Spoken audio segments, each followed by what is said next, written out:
ভালোবাসা দিয়েই মানুষকে কাছে রাখা যায় না, আর খারাপ ব্যবহার করলে তো সে শুধু দূরেই যাবে। এই কথাটা একদম ঠিক, কারণ জানেন তো আমরা সবাই ভালোবাসার পাগল, সে যে কোনো সম্পর্কের দিক থেকেই হোক। আর আমার কাছে মনে হয় মানুষ থেকেও পশু পাখিকে ভালোবাসলে ওরা ভালোবাসাটা আগে বোঝে, খুব সহজে পোষ মানে। কিচেনে আসার সাথে সাথে প্রতিদিন কবুতরগুলো চলে আসে, কিভাবে টের পায় জানি না। তো আজকেও একটু খাবার দিলাম, চাল দিলাম। ভালো লাগে না না দিলে, কারণ এসে এমন করে মনে হয় ওরা খাবারই খুঁজছে, বা আমি আসলে আমাকেই খোঁজে, এরকম আর কি।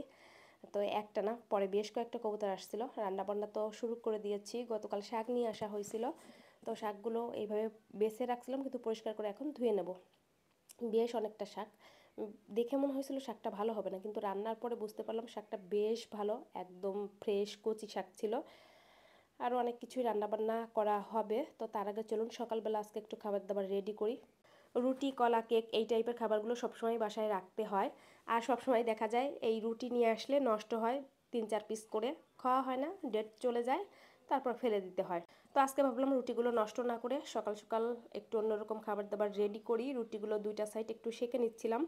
ডিম সিদ্ধ তো বসিয়ে দিয়েছি, আর দুইজনের জন্য 2 কাপ বেশ সুন্দর করে আদা, তারপর মশলাপাতি দিয়ে চা করতে হবে।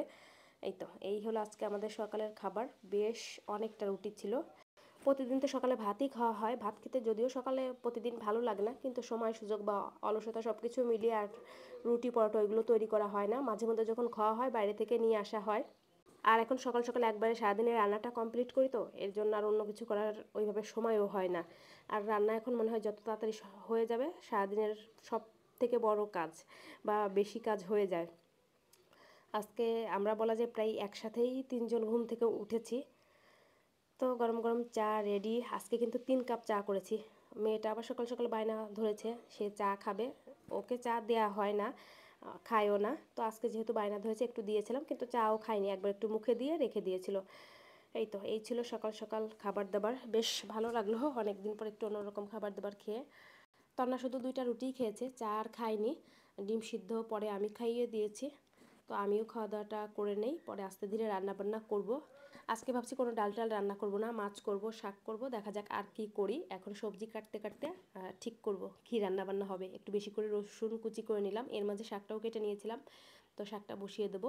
বেশ অনেকটা শাক হয়েছে। তেল, তারপর কালো জিরা, বেশি করে একটু রসুনটা থেতো করে দিলে শাকটা খেতে মনে হয় বেশি ভালো লাগে। তো থেতো আর করা হয়নি, কুচি করে দিয়েছি। একটা শুকনো মরিচ দিলেও ভালো লাগতো, তো তাও দেওয়া হয়নি। আর শাকটা দিয়ে দিলাম, এখন একটু লবণ দিয়ে, আর জল টল দিতে হবে না, ঢেকে দেবো, আস্তে আস্তে করে সিদ্ধ হয়ে যাবে। শাকটা একদম ফ্রেশ ছিল। ভাবছি একটু চিংড়ি মাছও দেবো, বের করা হয়নি, তো বের করে নেব মাছটা। আর সে এই যে খাওয়া দাওয়া করে এখন খেলাধুলা শুরু করে দিয়েছে আবার। তার খেলার সাথী হয়েছে এখন বাইক আর সাইকেলটা, অন্য কিছু নিয়েই আর খেলাধুলা তেমন করে না। সাইকেলটা নেওয়ার পর থেকে পটল ভাজি করলাম। 3-4টা পটল ছিল, দেখলাম আজকে ভাজি না করলে নষ্ট হয়ে যাবে। আর তেলাপিয়া মাছ ছিল হলো 4 পিস। আর অন্যান্য মাছ আছে, কাটা নেই, এখন আর কাটতে ইচ্ছা করতেছে না। এই চিংড়ি মাছ এইটুকুও পরিষ্কার করে বাছা ছিল, এর জন্য বের করে নিলাম। ভাবলাম তাহলে শাকটা দিয়ে রান্না করে ফেলি, কারণ শাক দিয়ে এই ছোটো চিংড়ি মাছগুলো রান্না করলে কিন্তু ভীষণ ভালো লাগে। শাক বা বিভিন্ন ভাজির সাথে দিলেও ভালো লাগে। শাকটা সিদ্ধ হয়ে গেছে, মানে যে গ্যাস আছে একদম লো, এর জন্য ইলেকট্রিক চুলাটাই রান্না আবার বসালাম। আর আলু ফুলকপি দিয়ে করব হলো তেলাপিয়া মাছের তরকারি। এই তো এই হলো রান্না বান্না আজকের, বসিয়ে দিলাম। শাকটা হয়ে গেছে, নামানোর আগে সামান্য পরিমাণ চিনি ছড়িয়ে দিয়েছি, আর 2-3টা কাঁচামরিচ দিয়েছিলাম। তাতেই যে ঝাল হবে, মেয়েটা আবার খেতে পারবে না। তো শাক ভাজি হয়ে গেছে, নামিয়ে নিলাম। কী যে মজা হয়েছিল, শাকটা অনেক ভালো হয়েছিল। তো আজকে হলো ফুলকপিটা তুলে নিলাম। রান্না আমার এইভাবেই করতে হয়, কখনো চুলায় বসাই, কখনো আবার ইলেকট্রিক চুলায় বসাই। তো কালো জিরা ফোড়ন দিয়েই করছি। পেঁয়াজটা দিলাম, পেঁয়াজটা হালকা করে ভেজে তারপর রেগুলার যে মশলাপাতি দেই ভালো করে কষিয়ে নিতে হবে। তো খুব ভালো করে মশলাটা কষিয়ে নেওয়ার পর ফুলকপিটা দিয়ে আরও কিছু টাইম কষিয়ে নেব। দেখা যায় মাঝে মধ্যে ফুলকপিটা একদম কম ভেজেও রান্না করি, কিন্তু আজকে খুব ভালো করে ভেজে নিয়েছি। ঝোলের জন্য জলটা দিয়ে দিলাম, আর মাছটাও দিয়ে দেবো, ব্যাস। তারপর পরিমাণ মতো ফুটিয়ে সব কিছু সিদ্ধ হলে নামিয়ে নেবো একটু ধনিয়া পাতা দিয়ে, তাহলেই রান্নাবান্না হয়ে যায়। আর এখন একটু কাজকর্ম করব। রান্নাটা বসিয়ে রুমটা ঝাড় দিয়েছি, তারপর সব কিছু একটু ভালো করে ঝেড়ে টেড়ে গুছিয়ে নিচ্ছি। এই কাজগুলো যেদিন সকালে করা হয় না, সেই দিন আমার মাথায় থাকে প্রেশার, কখন রান্নাবান্না হবে, কখন সব কিছু ঝেড়ে গুছিয়ে নেব। কারণ সব কিছুর আগে হলো আমার গোছগাছ পরিষ্কার, না হলে ভালো লাগে না। ওই যে এখন এইভাবে আমি থাকতে থাকতে অভ্যস্ত বা এইভাবে থাকতেই ভালো লাগে, ওই মনের দিক থেকে শান্তি পাই। যেহেতু ঘুম থেকে সকাল সকালে উঠি, তারপর জলের কাজ করি। এই কয়েকদিন তো বেশ একটু ঠান্ডা পড়তেছে, গলাটা কেমন ভাঙা ভাঙা হয়ে গেছে। রুমটাও মানে বেডটা ঝাড়টা দিয়ে গুছিয়ে নিয়েছি, বাইরে খুব সুন্দর রোদ উঠে গেছে। এর মাঝে তন্নার পাপাও অফিসে চলে গেছে। এর মাঝে স্নান করে ঠাকুর পূজা দিয়ে তারপর একটু খাবার নিয়ে বসলাম। এখন ওই 12:30 মতন বেজে গেছে দুপুর।